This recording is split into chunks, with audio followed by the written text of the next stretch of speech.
Assalamualaikum warahmatullahi wabarakatuh. Jumpa lagi kita dalam channel saya ini, yaitu Rakyat Bicara. Sekarang kita akan bicara masalah yang cukup melanda negara kita saat ini, yaitu masalah narkoba. Jadi kebetulan saya sering ikut sosialisasi yang dilaksanakan oleh BNN, Badan Narkotika Nasional Provinsi Riau. Tahun 2019 BNN pernah merilis bahwa hampir 80% barang haram yang namanya narkoba, terutama sabu-sabu, bukan berasal dari negara kita. Nah, akibatnya apa? Hampir 80% isi penjara atau isi lapas negara kita ini diisi oleh para pengedar dan pemakai narkoba. Sehingga seorang Menkumham terus mengeluh dan terus mengatakan bahwa lapas di Indonesia ini, negara Indonesia ini sudah over kapasitas, karena yang paling banyak diisi oleh para pemakai atau pengedar narkoba. Nah, apa akibat yang paling fatal sekali? Sudah hampir 30 orang rakyat Indonesia, terutama generasi muda, mati sia-sia karena yang namanya narkoba. Jadi kalau saya mengatakan rakyat Indonesia ini, terutama generasi muda, adalah korban dari ganasnya narkoba, terutama yang namanya sabu-sabu. Jadi karena ini negara sudah terancam, dan di dalam negara itu ada rakyat yang terancam, terutama generasi muda. Tak lain tak bukan, Presiden sebagai pimpinan tertinggi di negara ini harus berdiri di garda terdepan dalam pemberantasan narkoba ini. Tidak pandang bulu, tidak main-main lagi. Kenapa? Karena sudah banyak jatuh korban. Sekali lagi saya katakan, rakyat Indonesia, terutama generasi muda, adalah korban. Jadi yang harus kita berantas, yang harus kita habiskan sebetulnya cuma satu. Siapa? Yaitu para pengedarnya. Tak ada lain. Nah, tapi kita juga harus ingat, yang namanya baik kemiskinan, baik pelacuran, ditambah yang namanya narkoba ini, sampai kapanpun tidak bisa kita habiskan. Malah sampai kiamat pun takkan bisa kita habiskan. Jadi sekarang kita bicara apa lagi? Tak ada lain. Kita cuma bicara masalah pencegahan. Apa yang harus kita cegah? Kalau ditanya saya sebagai masyarakat, sudahlah, kita ikhlaskan sajalah yang sudah kena, yang lagi di penjara, yang lagi juga banyak direhabilitasi itu. Sudahlah, kita ikhlaskan sajalah mereka-mereka yang sudah kena itu. Sekarang yang paling penting dipikirkan oleh negara adalah bagaimana tidak ada lagi generasi penerus narkoba ini. Inilah yang harus betul-betul dikerjakan oleh negara ke depannya. Tak ada lain. Kalau tidak, jangan diharap lagi. Hancur kita negara ini.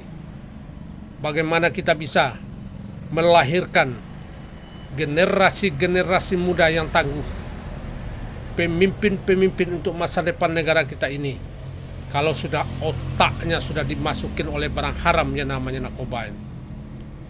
Sebab siapapun, saya katakan siapapun yang ingin bermain-main dengan namanya narkoba, terima 3 akibat fatalnya.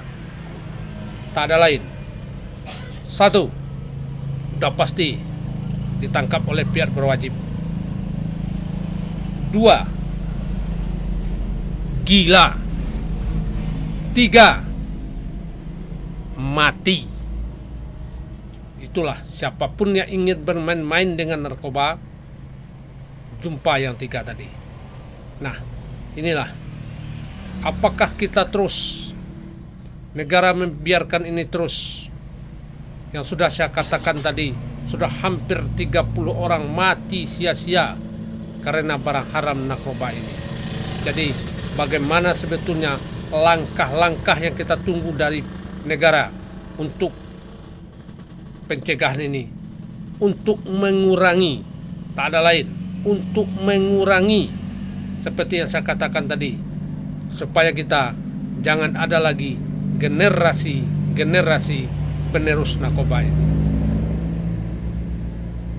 Nah, baru-baru ini kebetulan saya tinggal di Riau, tepatnya di Kota Pekanbaru. Nah, saya sudah membaca di beberapa media, untuk tahun 2021 saja di Riau ini sudah ditangkap yang namanya sabu-sabu itu sudah hampir 700 kilo yang namanya sabu-sabu, ribuan ekstasi. Nah, mau dikemanakan lagi ini sebetulnya?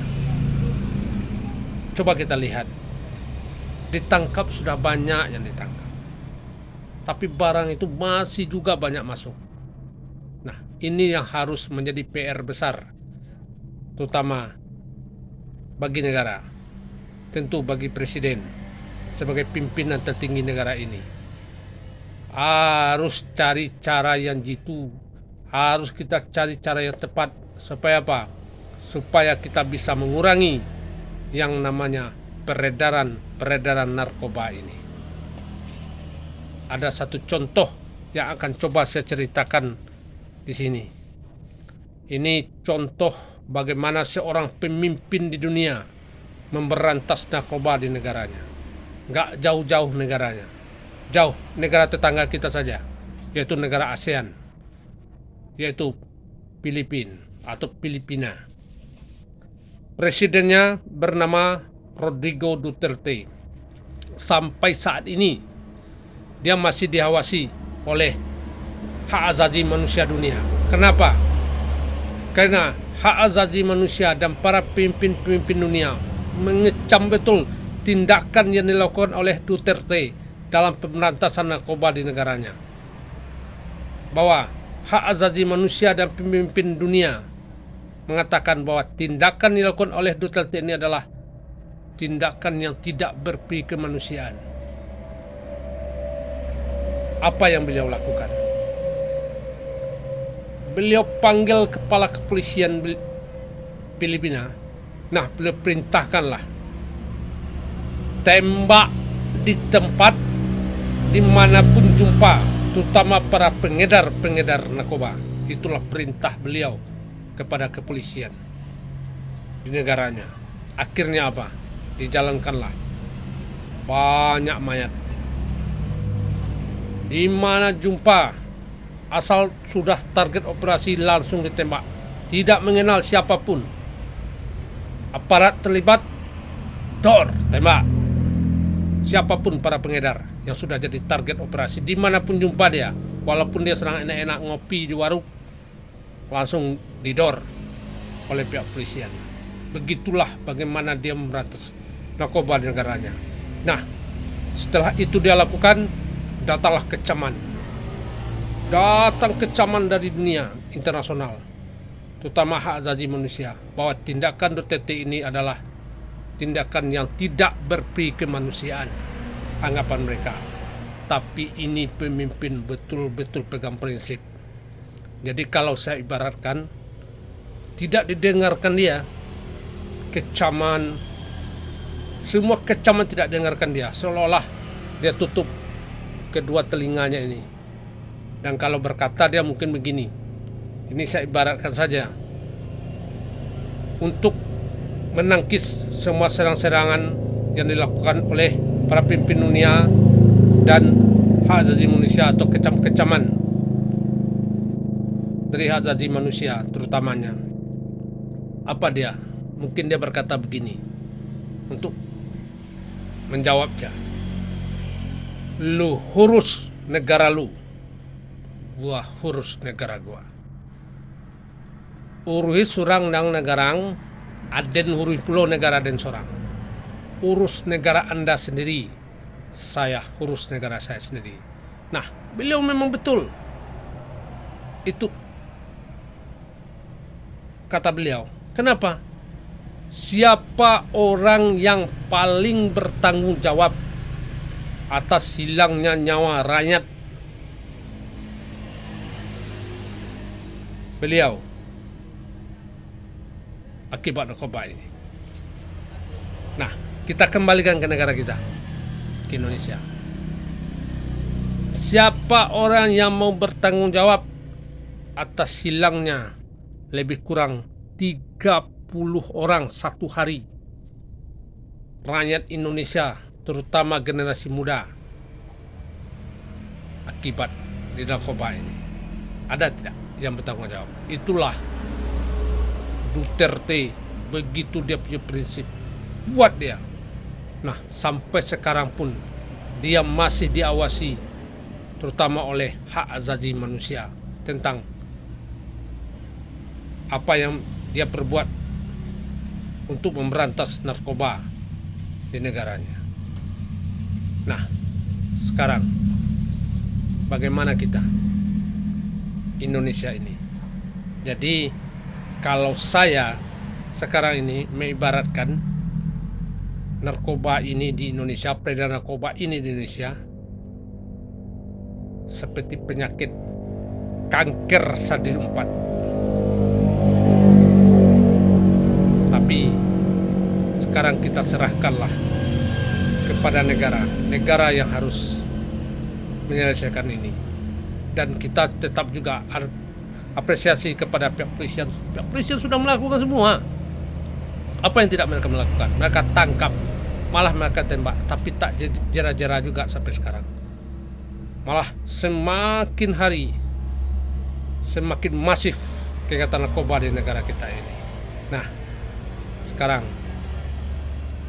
kita tunggulah langkah-langkah, kalau ada langkah-langkah dari negara, terutama dari pemerintah, tentu pada presiden. Sekali lagi saya katakan, ini rakyat, negara sudah terancam dan rakyat di dalamnya sudah jadi korban oleh narkoba ini. Sekali lagi saya katakan, selamatkanlah rakyat Indonesia, terutama generasi muda, dari peredaran narkoba ini. Narkoba ini bisa cuma dikurangi, tidak bisa diberantas habis. Cara menguranginya kita tunggu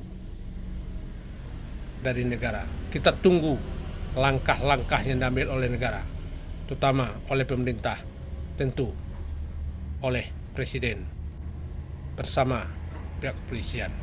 Dan satu lagi terakhir, saya pesankan, kalau ingin peredaran narkoba di negara kita ini bisa kita kurangi, ada satu sebetulnya yang sangat penting sekali. Apa itu? Jangan ada lagi oknum aparat terlibat dalam peredaran narkoba ini. Terima kasih. Assalamualaikum warahmatullahi wabarakatuh.